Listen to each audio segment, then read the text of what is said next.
Hello दोस्तों, आप सभी को गुलाब जामुन जैसी मीठी मीठी नमस्कार। और इसी के साथ आप लोगों का स्वागत है मार्केट के पैचअप या ब्रेकअप शो में। तो सबसे पहले ना, आप मुझे थंबनेल बताइएगा कि अब इस हमारे नए शो का नया थंबनेल जो बनाया है वो कैसा लगा। कमेंट करके जरूर बताइएगा। और इसी के साथ अगर हम आज के दिन निफ्टी की बात करते हैं तो निफ्टी एक गैप डाउन ओपनिंग होती है 16,481 की, और फिर वहीं पर अपने दिन का लो बनाता है 16,443 का। फिर से हमारी स्पोर्ट 16,400 की को पकड़ा। ये हुई थी कि अगर 16,400 से नीचे खुलता है या उसको झटके से काटता है, तब वहां पर जो हमारे पुट राइटर्स है वो ट्रैप हो सकते थे।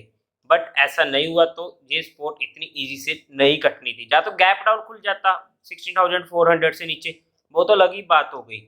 या फिर अगर हम कहें कि 16,700 जो हमारा मेजर रजिस्टेंस था, जहाँ पर काफी ज्यादा को राइटर्स बैठे थे, और अगर वहां से भी गैप अप होके हो जाता तो वो ट्रैप हो जाते। फिर मार्केट में ऊपर की साइड हमें अच्छा मूवमेंट देखने को मिल सकता था। मतलब अगर ज्यादा गैप अप या गैप डाउन होकर ये लोग ट्रैप हो जाते आज के दिन, तब हमें उस साइड ज्यादा मूवमेंट देखने को मिलता।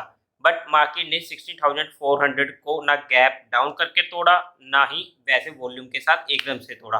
तो इसलिए हमें वहां पर फिर वहां से ऊपर की साइड की रैली देखने को मिली। और अगर आपने आज के दिन एक्सपायरी में काम किया होगा तो आपने देखा होगा कि मार्केट तो बढ़ रही है, प्रीमियम भी बढ़ रहा है, लेकिन वो प्रीमियम जल्दी जल्दी डिके हो रहा है। इसीलिए कहा जाता है कि अगर आपको एक्सपायरी के दिन काम करना है ना, तो नेक्स्ट वीक की एक्सपायरी में काम कर लो, कोई दिक्कत की बात नहीं। उस दिन की एक्सपायरी में काम मत करो, क्योंकि वहां पर उस दिन प्रीमियम काफी ज्यादा डिके होता है और आपको प्रॉफिट होने की बजाय लॉस ही चला जाता है। और मार्केट ने आज अपने दिन का हाई बनाया 16,646 का, और क्लोजिंग हुई है 16,628 की। बहुत ही हम बेहतरीन क्लोजिंग इसे कह सकते हैं। अब आगे का क्या सिनेरियो है, काफी ज्यादा इंटरेस्टिंग होने वाला है, जो हम इसके लास्ट पार्ट में डिस्कस करेंगे।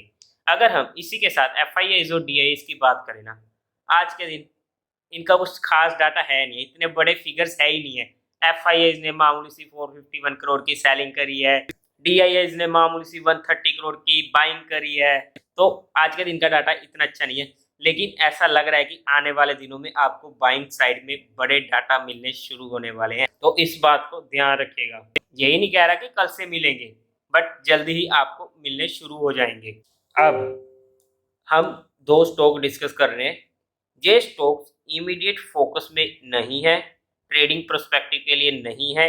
ये स्टॉक पोजिशन के लिए है। अगर हमें बाय चांस कभी भी डिप मिले, अगर वो हमारी स्पॉट पर आए, तो हम वहां पर उन्हें पोजीशन के लिए ऐड कर सकते हैं। और ये कोई इन्वेस्टमेंट की टिप नहीं है, ये सिर्फ एजुकेशन और लर्निंग पर्सपेक्टिव। अगर आपको इनमें या किसी और भी स्टॉक में इन्वेस्टमेंट करनी है, तो एक बार अपने फाइनेंशियल एडवाइजर से पूछकर ही काम करें। तो हमारा सबसे पहला स्टॉक रहने वाला है भारती एयरटेल, जिसे हमने बैक टू बैक काफी बार डिस्कस किया और प्रॉफिट भी किया। अब अगर हम इसमें बात करें, तो सबसे पहला जो हमें इमीडिएट सपोर्ट जो देखने को मिलेगा, वो तो देखो है 690 का, जहां पर आज हमने बाइंग भी की थी और प्राइवेट चैनल पर भी शेयर कर दिया गया था, जहां से हमने अच्छा खासा प्रॉफिट भी किया। लेकिन जो एक मेजर सपोर्ट है वो रहने वाला है 675 का। अगर वहां पर आए तो हम इसमें पोजिशनल टाइम के लिए एंट्री बना सकते हैं। और अगर हम इमीडिएट की बात करते हैं, अगर ये कभी भी 710 को क्रॉस करता है, तो वहां पर भी हमें एक अच्छी स्विंग ट्रेडिंग का मौका मिल सकता है। इसी के साथ हमारा दूसरा स्टॉक आप सभी का पसंदीदा होगा, आप लोगों ने बहुत बार यूज किया है। हालांकि मैं तो इसलिए पिछले 2-3 सालों से यूज कर रहा हूँ। जब ये स्टॉक ना 90-100 रुपए के प्राइस पे होता था, तब से इसे यूज कर रहा हूँ। तो ये स्टॉक है टाटा पावर। हालांकि पिछली बार इसका ब्रेकआउट मुझसे मिस हो गया था, ये मुझसे बहुत बड़ी गलती हुई थी। मुझे इंडिकेशन मिल गए थे कि इसमें ब्रेकआउट आ चुका है, न्यूज़ वगैरह में भी काफ़ी आ गया था, लेकिन मैं उस टाइम पे कहीं और बिजी होने की वजह से इस स्टॉक को यूज़ नहीं कर पाया था। लेकिन जब ये स्टॉक अच्छी खासी मूवमेंट दे चुका था ना, तब आप लोगों को वहाँ पर इंडिकेशन दे दिए गए थे कि अब इसमें एंट्री का प्रॉपर टाइम नहीं है।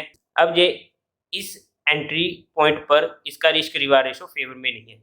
लेकिन अब अगर हम चार्ट्स की बात करें, तो सबसे पहले तो इसका जो हमें इम्पोर्टेंट सपोर्ट मिल रहा है, वो मिल रहा है 210 से 215 की रेंज, जहां पर हम इसे पोजिशनल के लिए ऐड कर सकते हैं। अब मान लो कि हमें मार्केट में कभी डिप देखने को मिले, तो जहां पर इन स्टॉक्स को ध्यान में रखा जा सकता है, और आप लोगों के साथ स्पोर्ट्स ऑलरेडी डिस्कस कर चुका हूं। और अगर हम इमीडिएट की भी बात करते हैं, तो 237 से 238 का वो लेवल है। अगर इसे क्रॉस करेगा तो हम वहां पर एक बार स्विंग ट्रेडिंग के लिए भी इसमें एंट्री बना सकते हैं इमीडिएट। लेकिन स्विंग ट्रेडिंग पर हमारा एसएल 1 से 2% से ज़्यादा का नहीं होना चाहिए, इस बात का ध्यान रखिएगा। अब हमारी वीडियो का सबसे इम्पोर्टेंट पार्ट कि कल के दिन मार्केट में क्या हो सकता है।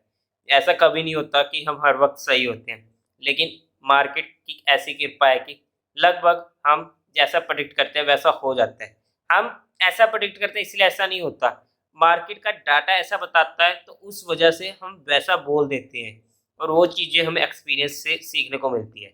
इसलिए इस बात को एक हमेशा याद रखें कि मार्केट एट लास्ट में सिर्फ अपनी ही बात मानता है, तो जो कई बार डाटा जो बताता है या चार्ट्स क्या बताते हैं उनकी भी नहीं सुनता और वो अपनी मर्जी से चलता है। फिर वहाँ पर जो मर्जी प्रेडिक्शन लगा लो कभी भी ठीक नहीं होगी।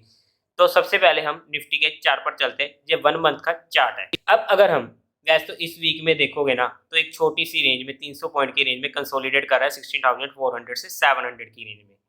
तो 16,400 नीचे की साइड हमें मेजर सपोर्ट अभी भी मिलने वाली है और 16,700 हमें मेजर रेजिस्टेंस अभी भी मिलने वाला है। अब बात ऐसी है कि जो 16,700 है वो है 50 मूविंग एवरेज। अब या तो उस लेवल को एक अच्छे खासे गैप अप के साथ तोड़ दे और ऊपर की साइड निकले, जिसकी उम्मीद हमें लग रहा है कि जैसे कि कल हो जाएगा।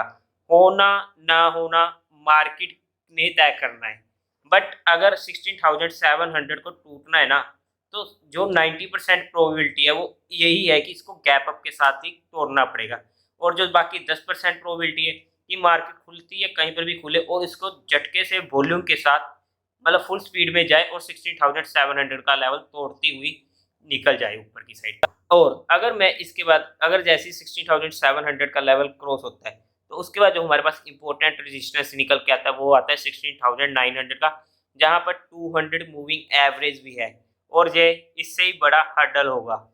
अब आप समझ सकते हो कि अगर इस लेवल को तोड़ना है तो उससे भी ज़्यादा वॉल्यूम या गैप अप की ही ज़रूरत पड़ेगी, लेकिन सबसे पहले हमारे पास 16,700 का लेवल है। अगर ये टूटता है तो हमें 16,900 का रेजिस्टेंस मिलने वाला है। स्पॉट हमारे पास 16,400 की रहने वाली है। उम्मीद है आप लोगों को ये वीडियो अच्छी लगी होगी, तो इस वीडियो को लाइक करें, शेयर करें और सब्सक्राइब करें और नए थंबनेल के बारे में कमेंट करना ना भूलें। Thank you very much.